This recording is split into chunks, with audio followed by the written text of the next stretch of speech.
Good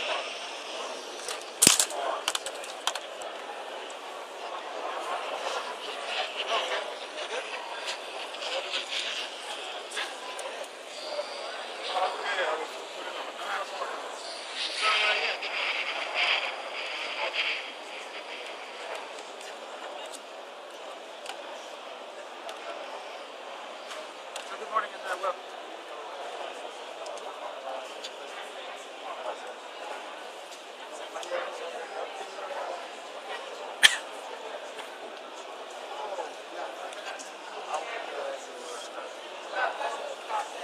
A lot of distortion.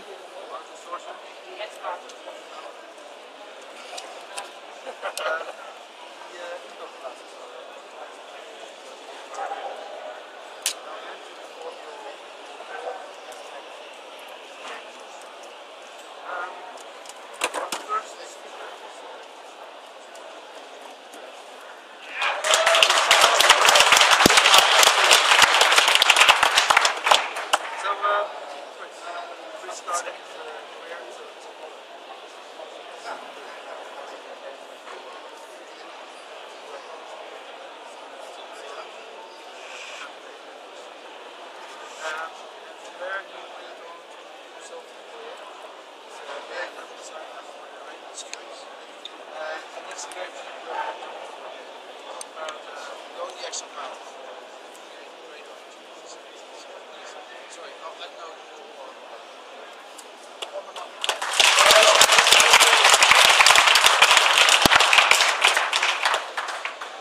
Okay, so I just turned on my thing. You have to tell me if you can hear me or not. Yeah. Too loud? Yeah. Is it better like this? Can you still hear? Better? Okay, sorry, I'm American. By default, I talk really loudly, so bear with me for that. So, like he said, my name is McEntee, and my talk is titled The Extra Mile. And for you European people, a mile is basically a kilometer. And it's an English saying, an American saying, basically, is to take that extra step and really do what you're supposed to do, but then do it that little bit better to really prove that you understand what you're doing and make your way into the industry and do a really good job. So it's called The Extra Mile, and you have this little one-up mushroom, because I use these one-ups to signify some points that I find really important, the most important ones to take away from the talk, and I wanted to make sure that you could see that so that you know things to write down or things to really keep in mind.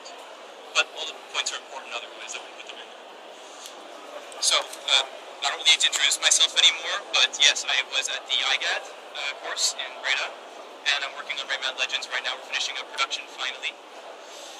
And basically, it's a really personal talk for me. I'm not going to give you a list of things I looked up online, other professionals telling you this is how to get better at your job, this is what you have to do to make it in the industry, because I believe you have to learn from your mistakes and personal experiences. And so what I'm going to do is talk to you about my personal experience, my mistakes, my projects, and just what lessons I learned each step of the way from when I started back in 2008 at the NHTV and working at PlayLogic Games, all the way through Ubisoft, Rayman, some student projects as well. And hopefully you'll have something to take away from what I've experienced and what I can share with you. So I'm going to start because in my timeline, this is the beginning. I started studying at the NHTV in Breda, but at the same time I had to work to pay for my study because I'm not Dutch. I don't get the studiefinansiering, as you call it, I think. So I worked at PlayLogic Games as a tester, and then I became a modeler. And I learned quite a few lessons working at PlayLogic Games, and it was a really good starting point to my career, and things that I learned and I was able to apply later, and hopefully I think I'm doing better now than I was then. The first thing that I noticed when I was there is you really have to be determined to progress when you start something. You need to know that what you're doing, you really want to go further in it. There are people that are sometimes content with saying, this is my job, this is what I do for money, this is what I have to do, so I'm going to do what they tell me, and as long as they don't tell me I did a bad job, I'm happy, and I'll just keep doing this. But my philosophy is you need to be determined to go further and to climb the ladder, because this is a talk about getting better at your job, right? You want to get better, you need to want to do better, you need to be determined to do it. And it comes down to, for example, respecting the tasks that you're given. I started as a tester, I became a modeler, and I had very small, low-level cleaning tasks, but I had to accept it and just do it, rather than saying, oh, but I really want to be doing this instead. I was a low-level guy, so I had to say, fine, I'll do what you tell me, but I'm going to do it better than expected. I'm going to do it faster than expected. And when I'm done, I'm going to come to you and ask for more. And when I say more, I'm not saying ask for different tasks, but ask for more. Like, okay, you want me to optimize things? Give me more to optimize. If I was a tester and they made me in charge of 2 levels in the game, for example, I'll say, please give me 5 levels to be in charge of. I want to test these things. I can do it. I can really make a difference in the project. And you have to do that. And then watch, rinse, repeat. You know, you do it better, you ask for more. And it's like this with these lower level tasks that you really show them from the beginning that you're motivated and you want to progress and you want to go further in the company and not just stay where you are.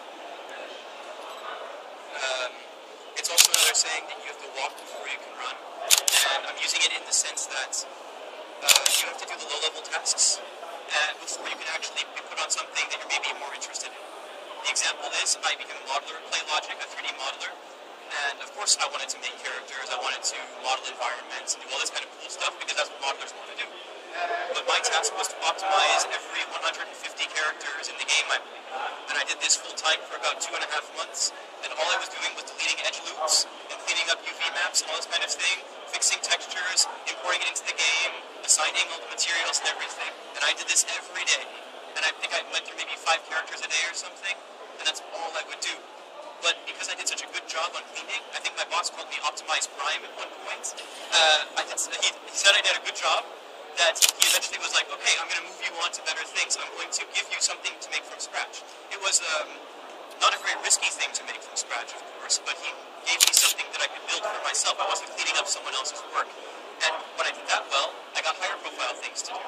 But it's about respecting where they put you, where you start in a company, and understanding that it's a stepping stone for getting to where you want to. You're not going to be hired as a modeler, a junior modeler, or a junior character artist, or a junior designer, and be able to do all the really cool stuff from the beginning. You have to clean up other people's work, you have to do very small tasks, but if you do them well enough, then you can be running really quickly. One thing I really noticed when I was in PlayLogic, there were some interns coming in from other schools, and they, for example, like at the NHTV, they learned Maya as their modeling program.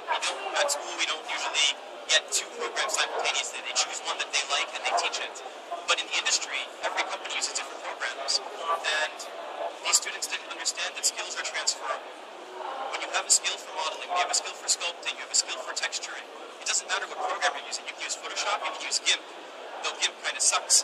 But if you're skillful enough and that's all you have access to, you can do something with it. And this is the example I have here, Mudbox and ZBrush. You know, there are differences between the programs, some features that the other one doesn't have, but on the whole, you can sculpt the same character basically in both programs, as long as you have the skills that are necessary to do it. And the faster that you can adapt to a program and realize that it's not the program that matters, but it's your skills that matter, the faster you're going to be able to progress in your job as well. And you just have to make that realization.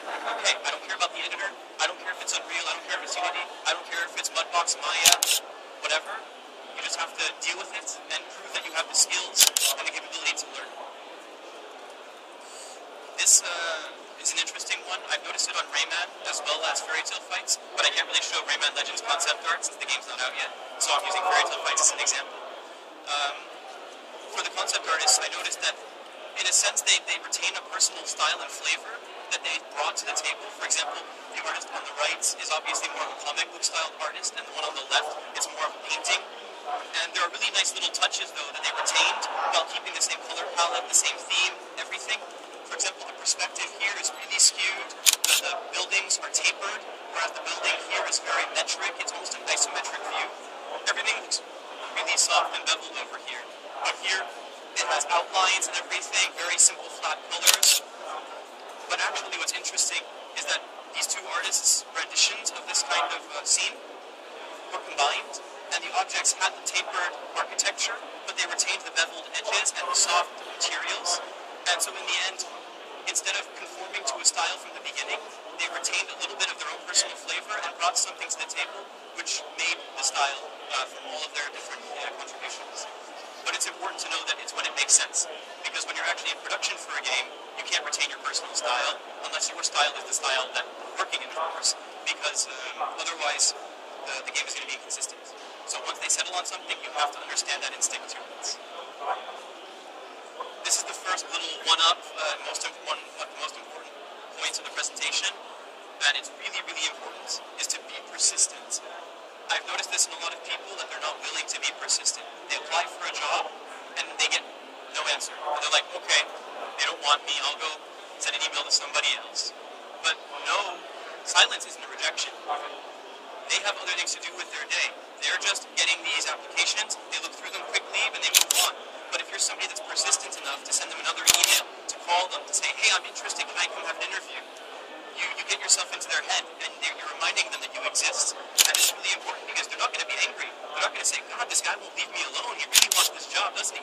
No, they're going to say, God, this guy won't leave me alone. He really wants this job, doesn't he? And it's a good thing. You know, they know, okay, he's motivated. He really wants to come here. And you just have to keep yourself in their head, so that way they know, this guy is someone to watch out for. Holy crap. Thanks. Sorry, now you can see me better. I don't know if that's a good thing. And my example from this was when I was working at PlayLogic again. My contract was about to expire, but I was really desperate for a job because I couldn't study without paying for it. And they didn't want to keep me as a part-timer after I was working full-time for the summer because they thought it wasn't a good investment for them. So I was persistent and I said, I need this job. I talked to my lead and I had him vouch for me because he liked my work. And I convinced them that I really needed this job and that I did a good job and earned it. And I convinced them, they gave me the contract, and I stayed working with them for over a year because I was persistent. I didn't take no for an answer. This doesn't mean that if they say no, that you should get angry with them and say, no, you can't do this to me, I really need this, I really want it. You have to know how to talk your way into it. But that's a different story. Just be persistent. Don't give up when they don't give you an answer, because that doesn't necessarily mean no. Being social. I know that some people in our industry, some people at our schools for this kind of profession are not necessarily the most social types. Not everyone, of course, but there are quite a few people that aren't really that comfortable in social situations. But you can't underestimate how important it is when you're working in a team to be social with the people you work with. You need to talk to them, you need to know what they're doing, who they are, what part of the team they're working in, but also just get to know them a little bit. Know who you can joke around with, know who you have to be straight with certain things, because when you know who you're talking to, it makes it so much easier to actually talk to them and to get things done. It's really uncomfortable if somebody says, oh, Mateus over there knows the solution to this problem. And you're like, oh, who's Mateus? Oh, I'm just going to send him an email and maybe he'll write back. And then you have to wait a day or two before he responds, and then you send another response, instead of just going up to the guy and saying, hey, Mateus, so what do you think we can do here? Can you come look at my desk? It maybe sounds like a stupid point to actually have to mention, but it's worth mentioning, because when I was working at PlayLogic, I was not social. I was very closed and nervous because it was my first real job, and I was so young, and they were all experienced. But eventually I started opening up and talking to more of them, and it really, really made a difference in the way I worked and the way that they saw me, and it was a more comfortable experience in general. So, while I was studying, I was also a volunteer member of a press organization called Nisute, and I learned a lot from this as well. It was a totally different experience from building games and all that kind of stuff, going to school every day, and working in a company. It was a different kind of company, of course, but I chose to do it, and you learn a lot from doing these kinds of things. For example, exploring outside of development, doing this press, or working in this press organization, being a journalist and editor. It was me exploring outside of being in front of my computer and building games. I got to explore the world of games from a different side, not from the developer side, but from the press, from the consumer. I got to interview people like the executive producer on Tatsunoko vs. Capcom and Street Fighter 4. I mean, it's really cool when you get the business card from a guy like that, because you really feel like, okay, cool, I'm networking a little bit, I'm getting to know people in this industry. And it allows me also to ask my developer questions in sort of a press sense, which I found really interesting, because I wasn't just asking, when's the game going to come out, how many characters will there be? I was asking questions like, how do you handle your fight system? How do you block in the game? Why did you make this decision? And it actually makes for semi-interesting press for more developer people that might actually be checking the website. And it also opens up opportunities that you wouldn't normally have. I would not have been able to pay for GDC. I would not have been able to pay for going to Gamescom. But in the end, I actually got to go virtually for free, apart from paying for my train ticket, because I was a part of the press organization. And it was awesome. I went 2 years in a row. I learned so much. It was a great experience. And it's all because I said, okay, developing is great, but while I'm doing that, I'm going to step outside a little bit and explore a little bit of what's outside of the game that I'm building. And I did that as well with my dissertation for my university. I contacted Gamasutra and asked if they'd be interested in publishing it, and I negotiated with them, and we got it on the website, and I got great feedback. People from inside Ubisoft and people from outside Ubisoft contacting me, a lot of networking opportunities, and it's all because I decided I have this piece of information that I spent months writing. I'm not just going to keep it to myself. Why not see if someone else is interested in it? And I did. They were. And it worked out for me in the end as well. And I didn't just say, okay, I did my schoolwork, done, never look at it again. I wanted to make sure that it meant something. And because of this, I was asked to write a post-mortem for Rayman Origins for Game Developer Magazine, which I then did afterwards. And I got more networking, more connections, more great feedback from it. And actually, because of that stuff, I have new opportunities as well. And it's a positive cycle. It's a positive loop. You just keep doing it, and you just keep getting better and better things from it, in my experience. And so, really, exploring outside development is something I really have to recommend for everybody that's in the games industry. It doesn't have to be the press. It could be other things, but for me, this was really beneficial. I learned when I was working at Nisute to be professional, because, especially in a volunteer organization, not everyone is as professional as some other people might be. For example, I was the chief editor when we were on location at Gamescom, and one night I remember editing until 3 or 4 in the morning in the hotel room and falling asleep on my keyboard because the guys were writing so messy. Their articles weren't long enough. They were just posting a video and saying that's it, and it's like, no guys, come on, we have to put something more meaty in there. And so then I was the one that was compensating for their work because I'm the editor, and it looks terrible for me if I'm not posting something that I'm proud of myself. You know, I'm kind of representing the site in that sense. I'm not just one of the journalists. But you can't burn yourself out compensating for others. When you're at work and the guy next to you is making a crappy level, you can't just say, okay, when he leaves, you open his level and fix all the problems, because you have your own problems to fix. But what you can do is keep that professional attitude, and maybe while he's there next to you, you mention some things to him. You say, hey, wouldn't it be better if we did this? Can I play your level and give you some feedback? And it's all about the attitude and knowing how far to push it without pushing yourself to the limit. And a really big important point for getting far in the game industry, it's not necessarily to get better at your own job, but if you want to go places in the industry, network like hell. Really, any person you ever meet, business card. It's ironic because I don't have business cards, but really, talk to anyone you can, get contact information, use LinkedIn, keep it updated. It's invaluable information. Everyone from school you went with, everyone you went to school with, for example, at NHTV, at AKU, and all that kind of stuff, keep in touch with them because some of them might go far and you don't expect it, and knowing them and keeping in contact might open opportunities for you. Networking is one of the most important things in any industry, but also especially in the video game industry. Like I said, I started at the NHTV in Breda on the IGAT course 4.5 years ago, I believe. And that was while I was doing Play Logic and Nisute, but during my time at NHTV, I learned so much that I can't really put it into one presentation. So I took 2 projects that I worked on and a couple other experiences and took the most, because they were the most influential for me, and they really taught me some things that are relevant to the industry. But the first one is to learn by teaching. I'll explain the duck in a second. Learning by teaching, this is me giving a guest lecture at my school. I gave about 3 of them by now, I think. And every time I give a guest lecture, every time I give a talk like I'm doing now, I understand my material better than I did before giving the talk. Because it actually forces me to critically analyze my own work, my own methods, and look at where my faults were, and where my successes were, why, how. And so in the end, I walk away understanding myself and my industry and my job and everything much better than I did before. And it's all because I have to go through the process of explaining it to someone else. Have you ever had a problem and you're sitting there for a day trying to fix it, and then once you actually talk it through with somebody, even if you're not contributing at all, you're suddenly like, that's it. That's what I had to do. Oh, I'm so stupid. Okay, thanks. Go away. I need to fix this now. You know? For me, it happens a lot. And that's what the rubber duck is. Because even if you don't have a whole room full of people to talk to teach, to explain things to learn something from, you have a rubber duck. You just talk to an inanimate object. And sometimes an inanimate object can be a person that doesn't know anything about what you're talking about. That's fine too. Just tell them to shut up. But if you have a rubber duck, if you have a pencil, if you have whatever you want, you talk through a problem, and by talking it through and trying to explain something that normally comes naturally to you, like hotkeys, or navigation through a program, or design philosophy, or modeling techniques, it's a good way to learn things better yourself. And that's why I always come and give these talks to people when I get the opportunity, because I'm learning something from this.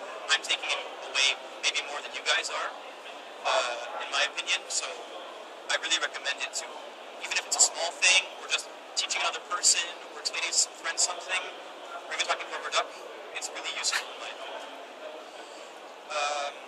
The next one is a little bit of a sad story. Actually, it has a happy ending. But we spent about a half a year, almost a full year, school year, working on a project.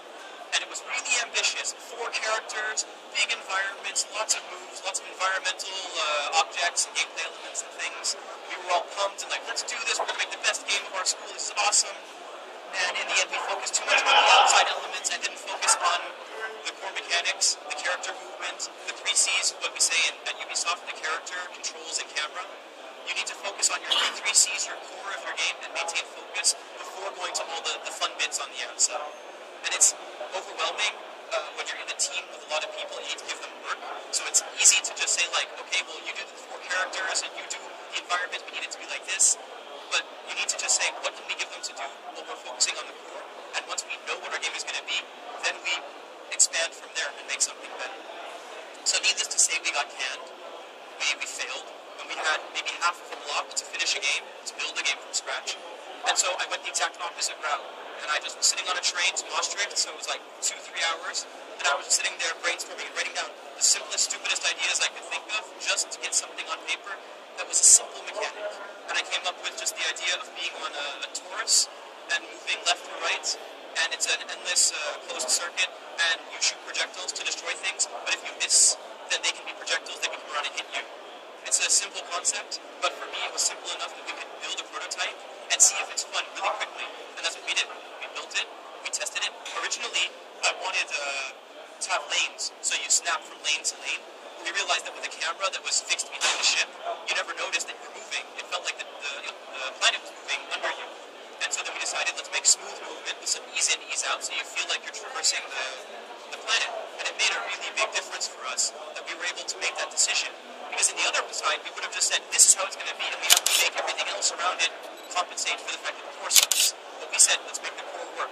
And only once I found it fun enough would we add another feature and add another feature. And it's this process of saying, the core is good, let's add more on top of it, rather than starting with the whole big picture and then trying to build inwards to make a good product.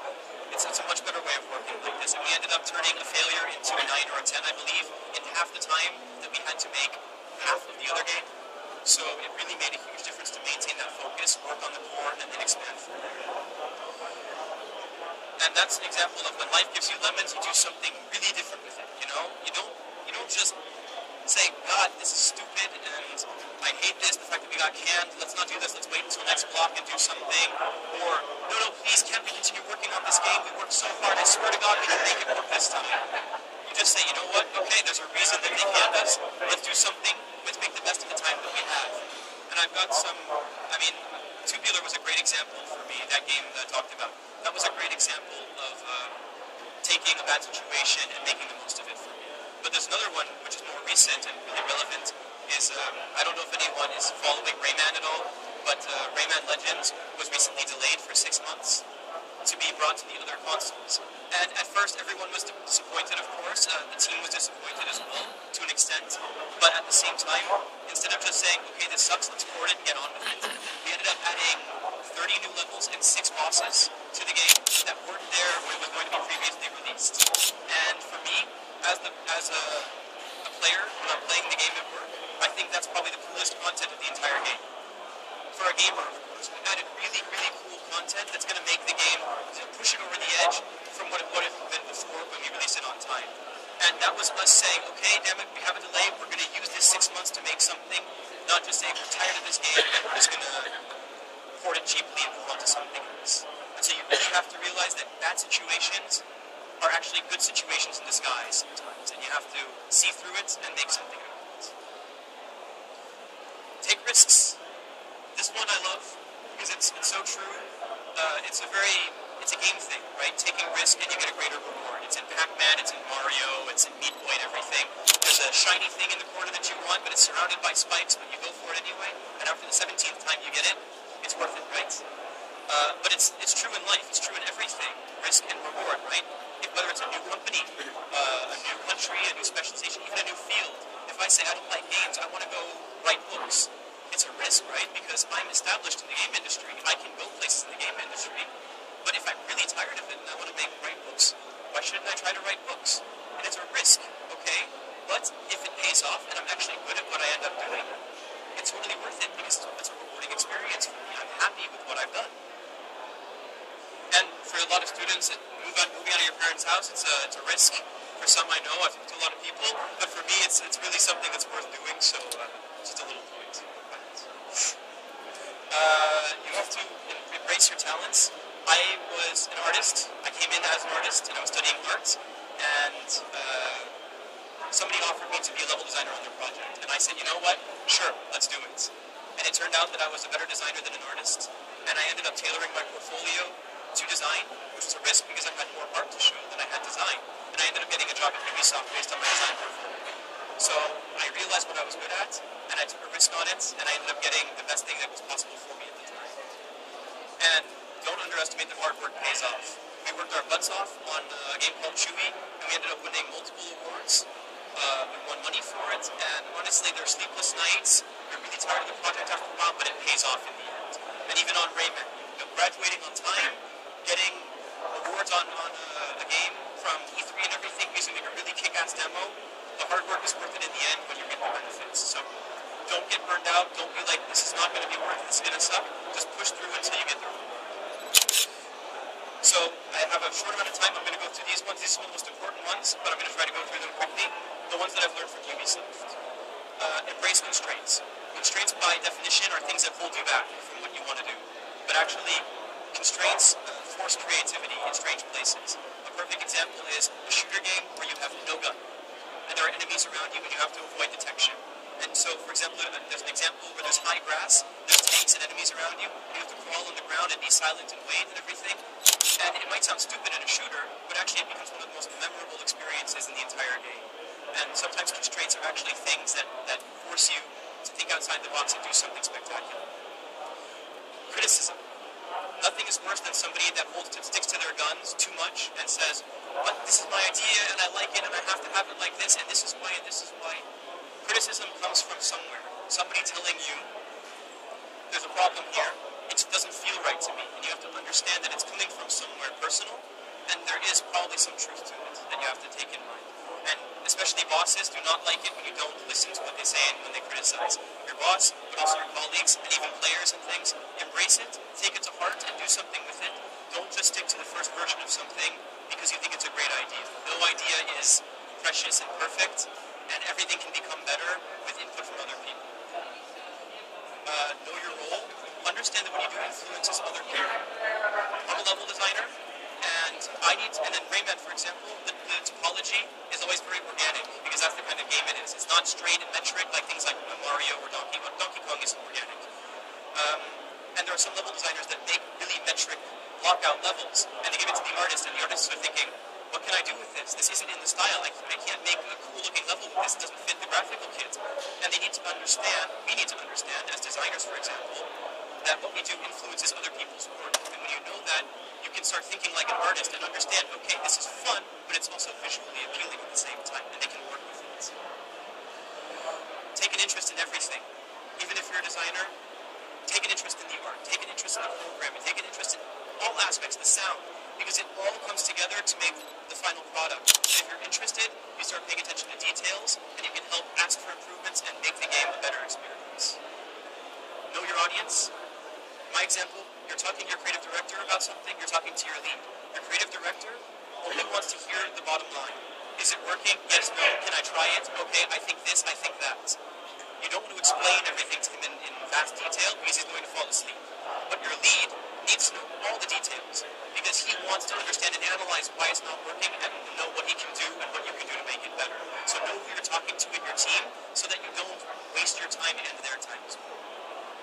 And this is probably one of the most important things that I can have to give you guys this entire presentation, is to do what is asked and your own version. Because if they tell you, make a level like this, and you make that level, even if you know it sucks, they're going to see that it sucks, and then give you some other sucky solution to make it better. But if you do what they ask and then show your version, which is better, they'll see the direct comparison and know, we want this version. But if all you do is your own version without taking theirs into consideration, all they're going to think about is, but I want to know what mine looks like. And it makes a really big difference. And you need to respect their original vision, even if you disagree, but show them why yours is better. It's really, really, really important. And for games specifically, play attention, play the game, pay attention to details, and try to make the best experience possible. Constantly push for an improved experience, and talk to the animators, talk to the coders on how to improve the mechanics, the art, the sound, and everything to make a really great game. I'm almost done. I've been told by a lot of Europeans that I have the American attitude, which is, well, I am American, so it helps, but to push forward and do better at your job, think about yourself as an employee and where you want to go in the industry, and push for it. So, one thing is, when in doubt, pretend to be confident. If I don't know if I can do something, okay, I'm going to tell them in a meeting, yes, no problem, I can do that. No big deal. Even if when I go downstairs to my desk, I'm like, oh my god, what am I going to do? This is hard. What am I going to do here? And I like the dub because it's like, on the top he's all calm, cool, and collected, but on the bottom he's kicking like hell to stay up, And that's exactly it. You have to give the image of confidence, even if you're not. And they need to know that you're the person they can trust. Speak up. It's American, I know, but speak up, tell them your opinion, and really just let them know when you think something is wrong. But respect them, of course, but just don't be scared to tell them. Because you know what, if you don't say it, it's not going to get said, and maybe the project isn't really going to turn out the way it should. And stand out. Don't be this guy here, be this robot here. Make sure that they see you in a team. Make sure that they see your contribution, who you are, why you're there, and that you belong there. A lot of European people I've talked to like to be a part of the group. We're a team, I'm blending in with everyone else and we're all doing this together. It's true, we're all doing it together, but you know what? We all have individual contributions that can be recognized, and if you're noticed for what you do, your bosses and people will push you to a new level that you want to get to. So in conclusion, my one-up points, the most important ones to take away, though they were all quite interesting, at least from my experience, you have to be persistent. Don't always take no for an answer, or think that silence is a rejection, because it's not.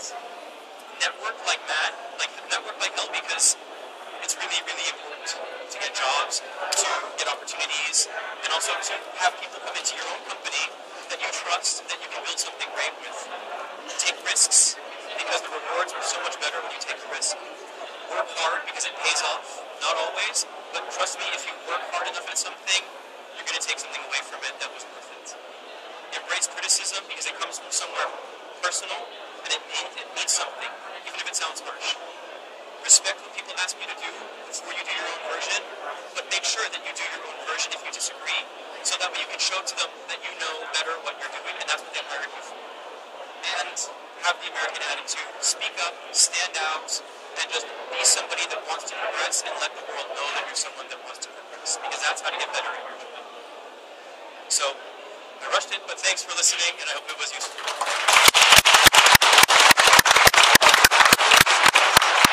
have time for some questions. I can imagine there are some questions. Good talk, by the way.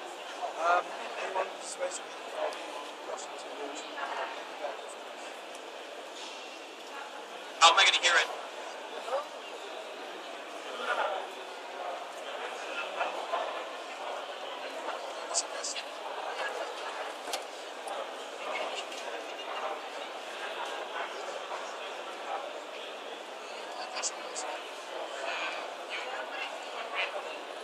Sorry, can you start again?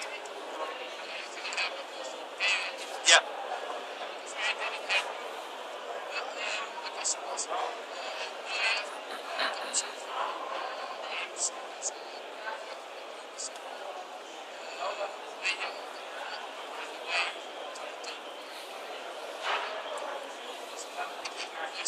If you say so.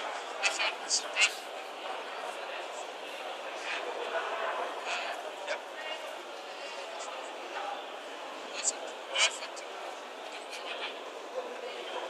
No. Yeah.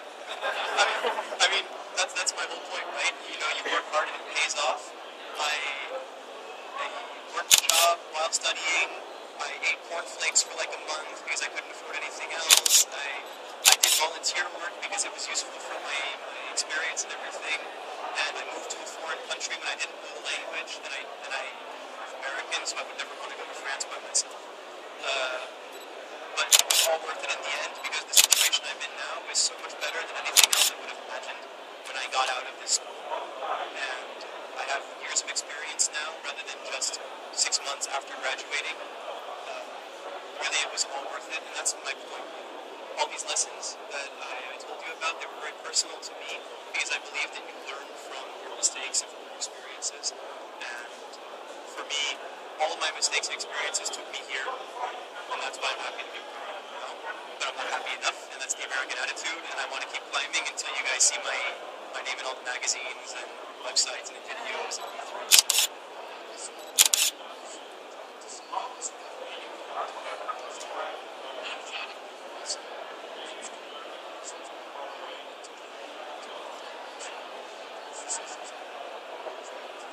Stand out. Be American. Hope so. Thanks.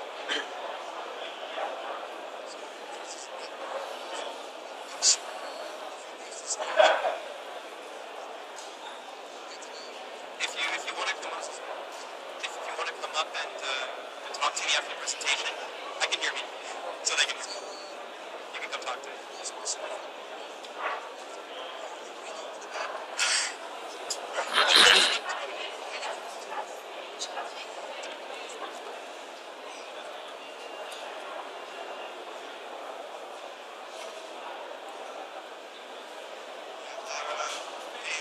I am. You mentioned you work as a 3D modeler as well as being an artist. And with the games industry being there so much cool stuff, how did you sort of make your fail? Because I want to be a 3D modeler, I want to be this, I want to be that. How can you sort of pick what you like? Yeah, the typical student problem, right? Well, like I said in the presentation, my profession, my specialization kind of found me.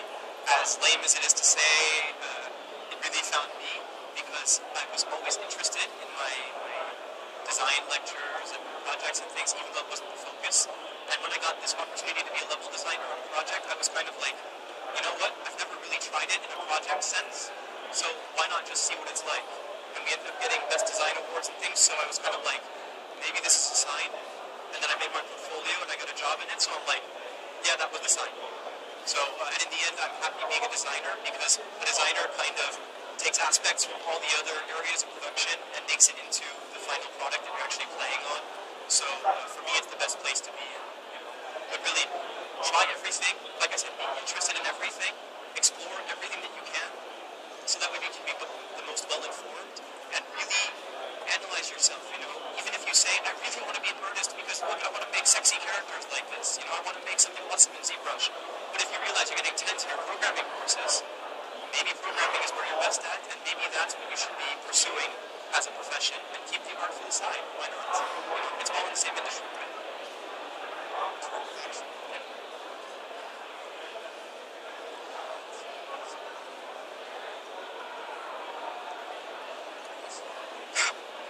Way in the front.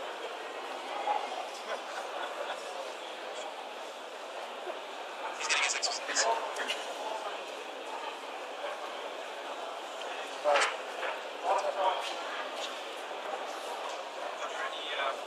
Experiences where you have learned various situations, because now it's all sugar coated and fairy tales. I can't believe that you've succeeded in everything, every mistake you've made.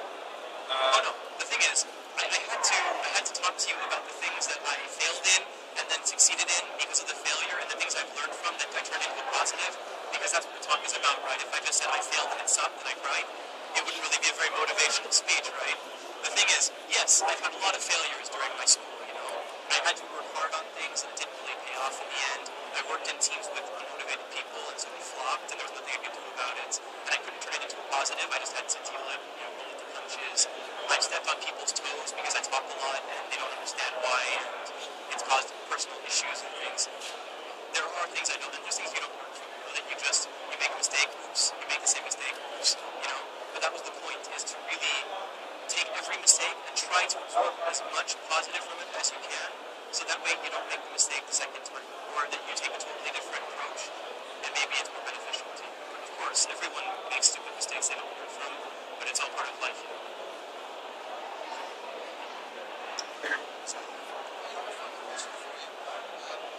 You are ambitious guy, and I reckon you have a roadmap laid out for yourself for your career. So, what are your ambitions? What's your ultimate goal? I'll get to the ultimate goal. Creative director next year. I'm a junior designer right now. Creative director next year. No, I want to be a creative director on a big project, maybe with a big company, or game director at first, and then creative director. But I'm the kind of person that likes to have an overview on all aspects and really have input and stuff because I feel like I have decent insight. And I like to work with skilled people that can show me that I'm wrong and prove to me that as a collaboration we can make something really great. And then maybe in the future make my own company. But to be honest, I know there's a lot of students that want to jump into a company right after school, and I really highly disagree with that personally. Because first off, your only team members are friends from school. They're not people you've worked with in a real professional sense that you work really well with. It's just, yeah, we have like reviewed just together, and it's cool, and it's Excelic and stuff, so let's make a studio together. But really, I prefer getting out in the industry, getting real experience in a professional situation, in a team, in a big company, and then after that you say, I'm tired of this routine, I want to do something myself. Right now I'm not tired enough of the routine, I want to see more, I want to experience different projects, different teams, different companies maybe. So in the end I want to be creative director.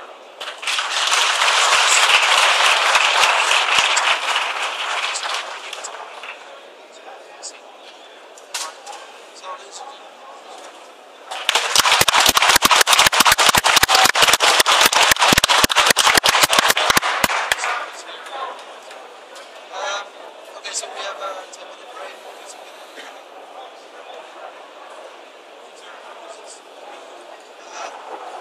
States, for me, is if you look for a job, you gotta see